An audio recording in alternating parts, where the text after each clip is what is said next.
नमस्कार दोस्तों, स्वागत है आप सबका एक बार फिर से बीपीएससी करंट अफेयर की सीरीज़ में। जैसा कि गवर्नमेंट ने डेट प्रस्तावित कर दिया है बीपीएससी के एग्ज़ाम का, 17 नवंबर को आ चुका है प्रस्ताव। देखिए कब होता है, फैसला कब होता है आखिर में कि हाँ एग्ज़ाम कब होगा।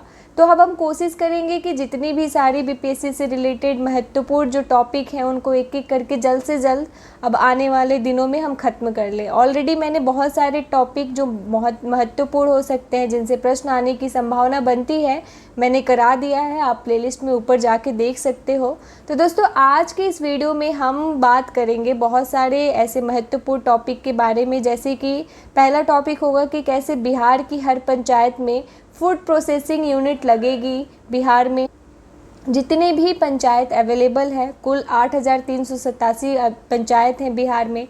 इसके अलावा हम समीर पांडे जी के भी बारे में बात करेंगे, जो बिहार के हैं और ऑस्ट्रेलिया में मेयर पद हासिल करने वाले वो पहले भारतीय बने हैं। और साथ ही यह भी देखेंगे कि जो पूर्वी चंपारण में विराट रामायण मंदिर का निर्माण होने वाला है, उसमें विश्व में सबसे ऊंचे शिवलिंग की भी स्थापना की जाएगी। और भी जो महत्वपूर्ण टॉपिक होंगे एक एक करके हम इसमें देखते चलेंगे और समझते चलेंगे। ठीक है, आपको अगर इस वीडियो का पीडीएफ चाहिए हो दोस्तों, तो डिस्क्रिप्शन में लिंक दिया हुआ है, आप वहां से जाके सीधे तौर पे डाउनलोड कर सकते हो। ठीक है, तो चलिए शुरू करते हैं। कैसे पहला टॉपिक है हमारा कि बिहार की हर पंचायत में लगेंगी फूड प्रोसेसिंग यूनिट। ठीक है, जैसे कि राज्य की, पहले ये जान लीजिए आप कि ये फूड प्रोसेसिंग यूनिट होता क्या है। इसे खाद्य प्रसंस्करण उद्योग कहते हैं हिंदी में, और यह मुख्य करके कृषि उत्पादों से ये रिलेटेड होता है और उनको भोजन के दूसरे रूप में बदलने की गतिविधियों से ये जुड़ा होता है। ठीक है, इसके कुछ एग्जाम्पल ले सकते हैं, जैसे अनाज पिसाई हो गया, तिलहन प्रसंस्करण होता है, डेयरी उत्पाद हो गया, बेकरी का हो गया, फल और सब्जी डिब्बाबंदी, ये जितने सारे डिब्बाबंद पदार्थ ये सब आते हैं वो सब फूड प्रसंस्करण यूनिट से ही आते हैं। ठीक है, तो राज्य की सभी 8,387 पंचायत हैं बिहार में। इन सभी पंचायतों में प्रधानमंत्री सूक्ष्म खाद्य उद्योग उन्नयन योजना के तहत खाद्य प्रसंस्करण उद्योग लगाने की योजना पर काम शुरू हो चुका है। ठीक है, किस योजना के तहत? तो प्रधानमंत्री सूक्ष्म खाद्य उद्योग उन्नयन योजना, यानी कि PMFME। इसका क्या फुल फॉर्म होता है? प्रधानमंत्री, आप लिख लीजिएगा इसको, प्रधानमंत्री formalisation of micro food processing enterprises. Food यहाँ पे और बाकी जो है वो लिख लीजिए, फूड प्रोसेसिंग इंटरप्राइजेज। ठीक है, फुल फॉर्म आप ध्यान में रखते चलिएगा। अगर आपको वीडियो स्लो लग रहा हो दोस्तों, तो आप इसको फास्ट कर सकते हो, क्योंकि मेरी थोड़ी तबीयत ठीक नहीं है तो मैं बहुत अभी स्लो बोल रही हूँ। तो आई होप आप समझ रहे होंगे। आप अपने फ़ोन से साउंड बढ़ा लेना ज़्यादा और इसको 1.25 की स्पीड पे आप देख सकते हो। ठीक है, चलिए देखते हैं आगे। इसका फुल फॉर्म लिख लीजिएगा, PMFE, प्रधानमंत्री formalisation of micro food processing enterprises. मैंने बोल दिया, आपको समझ नहीं आ रहा होगा, आई नो। तो राज्य की सभी 8,387 पंचायतों में प्रधानमंत्री सूक्ष्म खाद्य उद्योग उन्नयन योजना के तहत खाद्य प्रसंस्करण उद्योग लगाने की योजना पर काम शुरू हो चुका है। ठीक है, इसकी घोषणा कब की गई थी? तो बिहार उद्योग विभाग द्वारा मई 2023 में की गई थी। किसके द्वारा?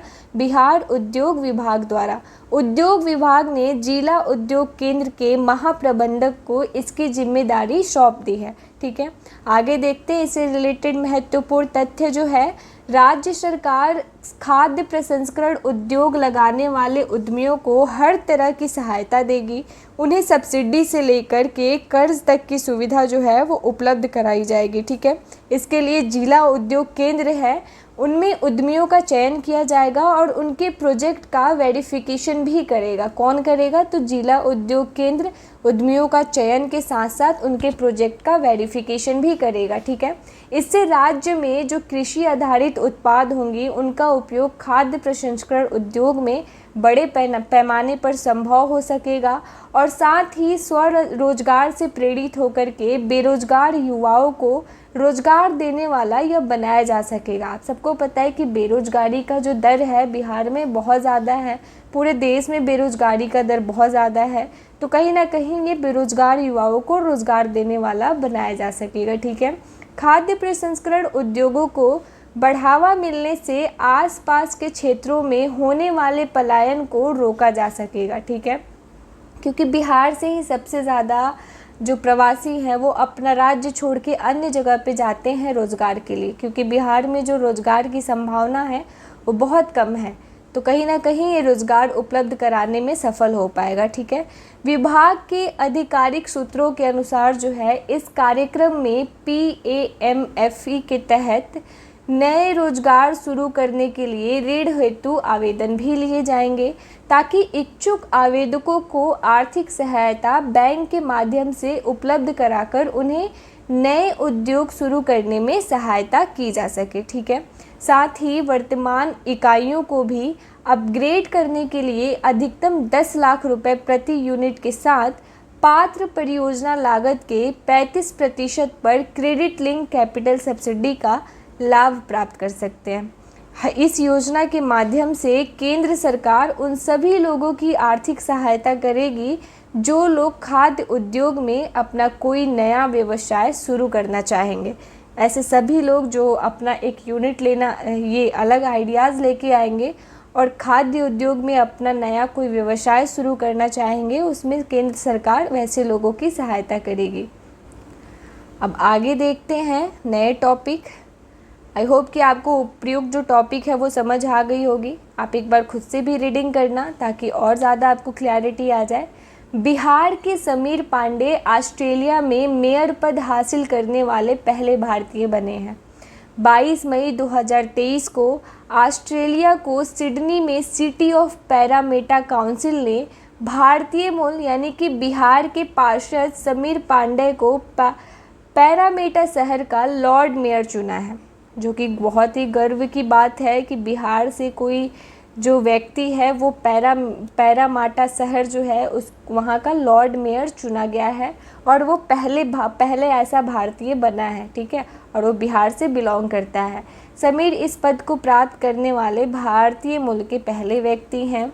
बिहारियों ने हर जगह इतिहास रचा और आज भी वो रच रहे हैं।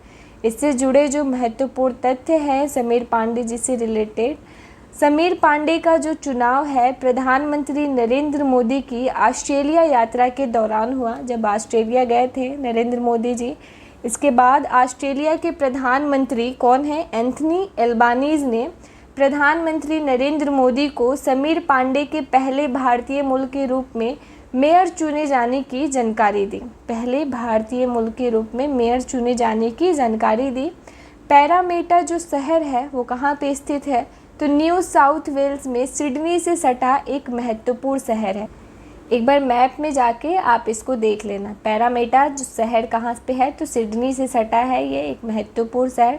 पहले आप सिडनी देखिएगा, उसके आसपास आपको पैरामेटा न्यू साउथ वेल्स में मिल जाएगा। ठीक है, पैरामेटा में भारतीय मूल के जो लोग हैं बहुत ज़्यादा रह रहे हैं और उनकी संख्या काफ़ी अधिक है और इसी वजह से यहाँ पे संख्या चूँकि तेज़ी से बढ़ रही है, तो इसीलिए क्या किया गया कि कौन है ये समीर पांडे जी को वहाँ का लॉर्ड मेयर चुना गया। ठीक है, 2.5 लाख से अधिक की आबादी वाले इस शहर में 11% से भी अधिक लोग जो है भारतीय मूल के हैं। ठीक है, लगभग 20 साल पहले ये समीर पांडे ऑस्ट्रेलिया पहुँचे थे। कैसे, किस रूप में पहुँचे थे, तो IT विशेषज्ञ के रूप में वहाँ पे पहुँचे थे और वो अब एक उद्योगपति भी हैं उसके साथ, जो कि एक इंजीनियर के रूप में ऑस्ट्रेलिया आए थे। इंजीनियर के रूप में ज़्यादातर सॉफ्टवेयर इंजीनियर जो है वहाँ से आपके इंडिया से ब्रेन ड्रेन करके ऑस्ट्रेलिया, अमेरिका ऐसे कंट्री में चले जाते हैं, क्योंकि जो सुविधाएं उनको मिलनी चाहिए वो यहाँ पे नहीं मिल पाती है। इस वजह से अधिकतर ब्रेन ड्रेन होता है। आप सबको पता होगा ब्रेन ड्रेन क्या होता है। यहाँ की जो टैलेंट है, यहाँ की सुविधाओं की कमी की वजह से दूसरे देश में वो प्रवास कर जाती हैं, एक छोटे से शब्द में। ठीक है, वह लेबर पार्टी के सदस्य हैं। कौन, तो समीर पांडे जी लेबर पार्टी के सदस्य हैं और विधानसभा का चुनाव भी लड़ चुके हैं, क्योंकि लगभग वहाँ उनको हो चुके हैं 20 साल रहते हुए। वह वर्ष 2017 में पहली बार पार्षद का चुनाव जीते थे और वर्ष 2022 में वह दूसरी बार पार्षद बने। वर्ष 2022 में ही समीर काउंसिल के डिप्टी मेयर वो चुने गए थे। ठीक है, चलिए अब देखते हैं। विराट रामायण मंदिर का निर्माण होने वाला है पूर्वी चंपारण में, बिहार के। तो इसके साथ साथ यहाँ पे ऊंचे शिवलिंग की भी स्थापना, विश्व के सबसे ऊंचे शिवलिंग की स्थापना अगर ऐसा हो जाता है ना, तो बिहार का पर्यटन उद्योग को काफ़ी बूम मिलेगा। मतलब बिहार सरकार काफ़ी उससे अर्न कर सकती है और बिहार की स्थिति में सुधार भी हो सकता है, क्योंकि अगर सबसे विश्व के सबसे ऊंचे शिवलिंग की स्थापना होगी तो जाहिर सी बात है बहुत ज़्यादा संख्या में श्रद्धालुओं का आगमन बिहार में हो जाएगा। अभी भी लोग जाते हैं वहाँ पे, लेकिन इसके बाद से और ज़्यादा पर्यटन क्षेत्र को बढ़ावा मिलेगा। राज्य के पूर्वी चंपारण जिले के केसरिया चकिया पथ पर कैथवलिया बहुआरा में विराट रामायण मंदिर का निर्माण कार्य प्रारंभ हो गया है। यह मंदिर न केवल विश्व का सबसे ऊंचा मंदिर होगा, यहाँ पे मंदिर होगा, बल्कि इस मंदिर में विश्व का सबसे ऊंचा शिवलिंग भी स्थापित होगा। सोचिए। इसके साथ ही महावीर मंदिर पटना के सचिव ने कहा कि वर्ष 2025 के सावन महीने तक इस मंदिर में विश्व के सबसे ऊंचे शिवलिंग की स्थापना हो जाएगी। कब तक? तो वर्ष 2025 के सावन महीने, यानी कि आज से 1 साल बाद। देखते हैं चलिए क्या होता है। और महावीर मंदिर तो आप जानते हैं कितना फेमस है, इसके कितने ट्रस्ट चलते हैं। यहाँ पे जो भी दान वान दिया जाता है उससे बहुत सारे रोगियों का इलाज होता है। महावीर ट्रस्ट है पटना में, वहाँ पे मतलब बहुत ही मिनिमम चार्ज में काफ़ी अच्छे लेवल का इलाज संभव हो पाता है। महाबलीपुरम में 250 टन वजन के ब्लैक ग्रेनाइट पत्थर की चट्टान को तराश कर मुख्य शिवलिंग के साथ सहस्त्रलिंगम भी बनाया जा रहा है। कहाँ पे? महाबलीपुरम में 250 टन वजन के ब्लैक ग्रेनाइट पत्थर की चट्टान को तराश कर मुख्य शिवलिंग के साथ सहस्त्रलिंगम भी बनाया जा रहा है। पूछ सकता है कि अभी जो मंदिर है विराट रामायण मंदिर, जहाँ पे विश्व की सबसे ऊंचे शिवलिंग की स्थापना की जाएगी, वो कौन से बिहार के किस क्षेत्र में, बिहार के किस ज़िले में उसकी स्थापना की जाएगी, ये सब पूछ सकता है। तो आप यहाँ पे ध्यान रखिएगा इसको खास करके कि पूर्वी चंपारण जिले के केसरिया चकिया पथ पर कैथवलिया बहुआरा में विराट रामायण मंदिर का निर्माण कार्य प्रारंभ हो गया है और इसकी स्थिति यही है। ये सब आप मतलब गाँव का भी नाम आप याद करते चलिएगा। ठीक है, चलिए आगे देखते हैं। राज्य में बनने वाला विराट रामायण मंदिर 3 मंजिला होगा। मंदिर में प्रवेश के बाद प्रथम पूज्य विघ्नहर्ता भगवान गणेश के दर्शन होंगे और विराट रामायण मंदिर में शैव और वैष्णव देवी देवताओं के कुल 22 मंदिर होंगे। मतलब बहुत विभिन्न देवताओं की मूर्ति भी साथ साथ होंगी वहाँ पे। मंदिर छोटे छोटे मंदिर में वो विराट के एक तो बड़ा मंदिर होगा, उसके अंदर 22 मंदिर होंगे विभिन्न देवी देवताओं के। ठीक है, मंदिर निर्माण के लिए 120 एकड़ जमीन उपलब्ध है। इस मंदिर वाले स्थान को जानकी नगर के रूप में विकसित किया जाएगा।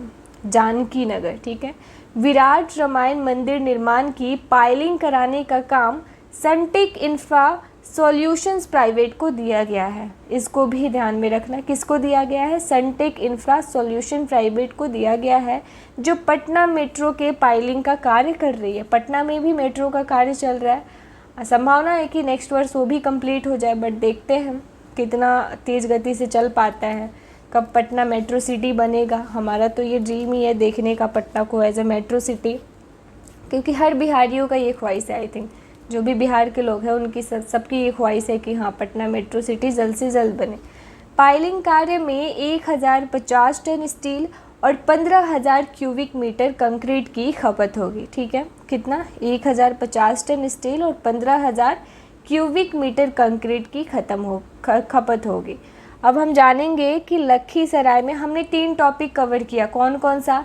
तो एक तो हमने अभी देखा कि विराट मंदिर रामायण मंदिर का निर्माण होने जा रहा है, जहाँ पे विश्व में सबसे ऊंचे शिवलिंग की स्थापना की जाएगी।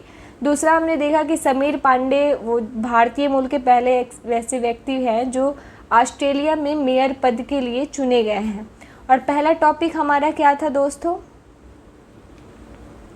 फूड प्रोसेसिंग यूनिट को लेकर के था कि बिहार के सभी पंचायतों में, कितना पंचायत था, 8,300 समथिंग था, आप ध्यान में रखिएगा उसको, वहाँ पे सब में सारे पंचायतों में फूड प्रोसेसिंग यूनिट का निर्माण किया जाएगा। ठीक है। और चौथा टॉपिक अब हम देखेंगे कि लखीसराय में नदी से मिली 2000 वर्ष पुरानी कुषाण कालीन मूर्ति। ठीक है, कुषाण कालीन मूर्ति बहुत ही, इसके बारे में हम चलिए आगे चर्चा करते हैं। इसमें यहाँ इसी समय गंधार शैली, मथुरा शैली का शुरुआत हुआ। हम देखेंगे कि इन दोनों की भिन्नता क्या है इन दोनों शैलियों में।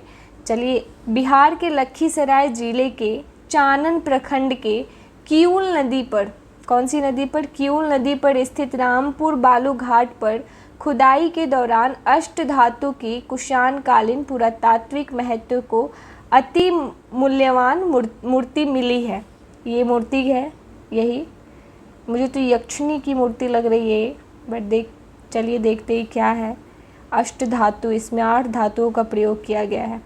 रामपुर बालू घाट से मूर्ति मिलने की सूचना जो है वो विश्व भारती शांति निकेतन विश्वविद्यालय पश्चिम बंगाल के प्रोफेसर डॉक्टर अनिल कुमार के द्वारा दी गई है।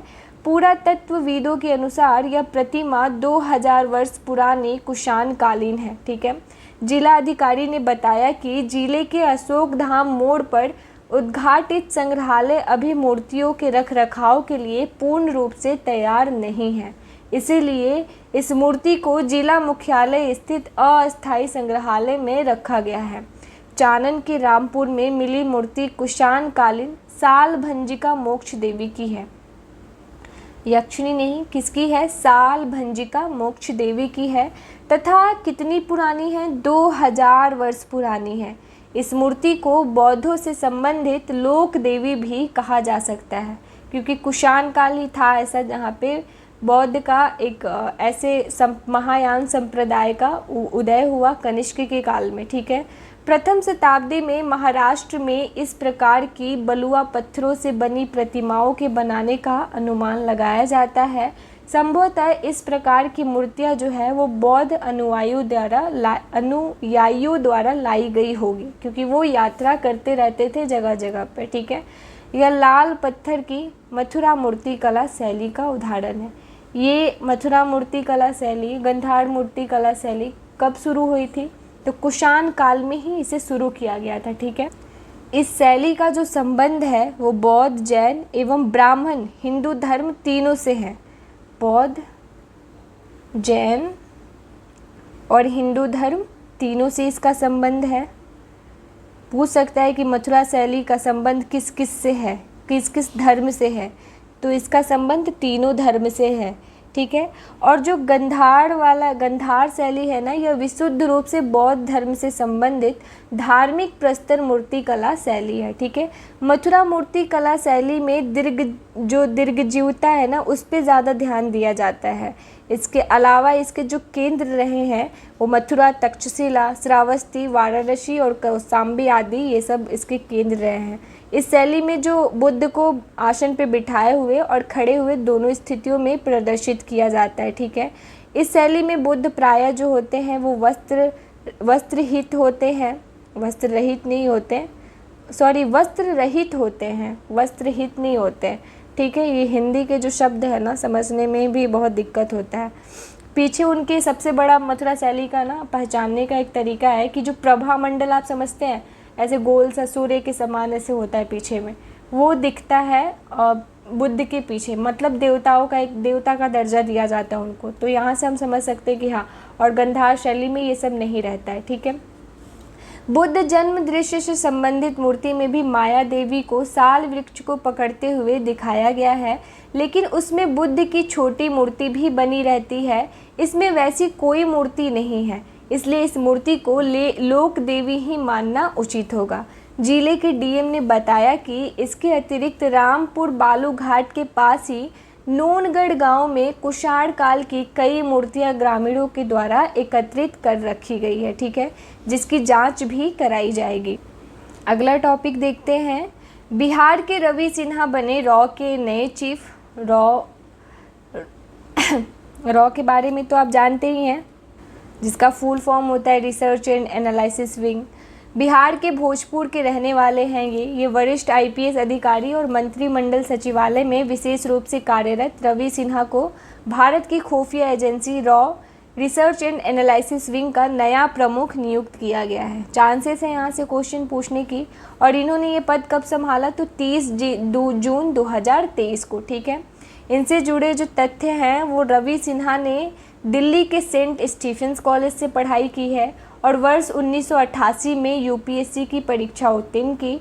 उन्होंने यूपीएससी के तहत मध्य प्रदेश के अधिकारी के रूप में सेवा की शुरुआत की तथा वर्ष 2000 में अलग राज्य बनने पर उन्हें छत्तीसगढ़ कैडर मिला है। ठीक है, इसमें कुछ समझने के लिए है नहीं, ये फैक्ट्स है उनके बारे में कि उन्होंने कहाँ से पढ़ाई करी, उनके जीवनी के बारे में ये सब चीज़ें हैं। ठीक है, तो ऑपरेशन मैन के नाम से प्रसिद्ध 59 वर्षीय रवि सिन्हा, ऑपरेशन मैन, इनको ऑपरेशन मैन का नाम भी मिला है, लंबे समय से इस प्रतिष्ठित खुफिया एजेंसी में जुड़े हैं। यह वर्तमान में रॉ में सेकंड इन कमांड है।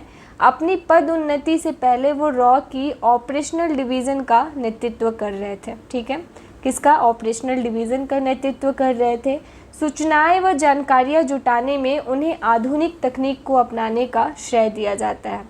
आधुनिक तकनीक का अपनाते हैं ये, जो कोई भी ऐसे स्पाई करना हो या सूचना जुटाना हो, जानकारी लेना हो, उनकी काफ़ी मदद होती होगी अगर ये तरीका अपनाते होंगे वो। तो इसके अलावा ज्ञातव्य है कि रॉ पर विदेशी इंटेलिजेंस जुटाने का जिम्मा है।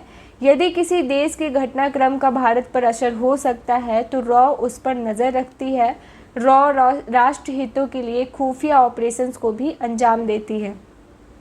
रॉ इंदिरा गांधी सरकार के दौरान अस्तित्व में आई थी। ये बहुत ही अच्छा पॉइंट्स मिल गया हमें।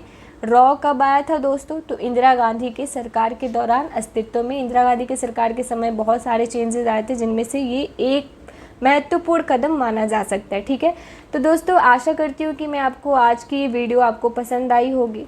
अगर पसंद आई है तो लाइक करें, सब्सक्राइब करें, अपने दोस्तों को शेयर करें, क्योंकि एग्ज़ाम बहुत नज़दीक है, उनका भी भला हो जाए। सब अच्छे से पढ़ लें और कम से कम, ज़्यादा नहीं तो अगर 30-40 वीडियोस जो 15-15, 20-20 मिनट का होता है, उनमें से अगर 5-6 क्वेश्चन भी सॉल्व करने के लिए वो एबल हो पाए तो बहुत ही, कह सकते हैं कि मेरे लिए काफ़ी वो सुखदायक होगा। ठीक है, तो ज़्यादा से ज़्यादा इस वीडियो को शेयर करें। मिलते हैं आपसे नेक्स्ट वीडियो में नए टॉपिक के साथ। तब तक के लिए ध्यान रखिए। धन्यवाद।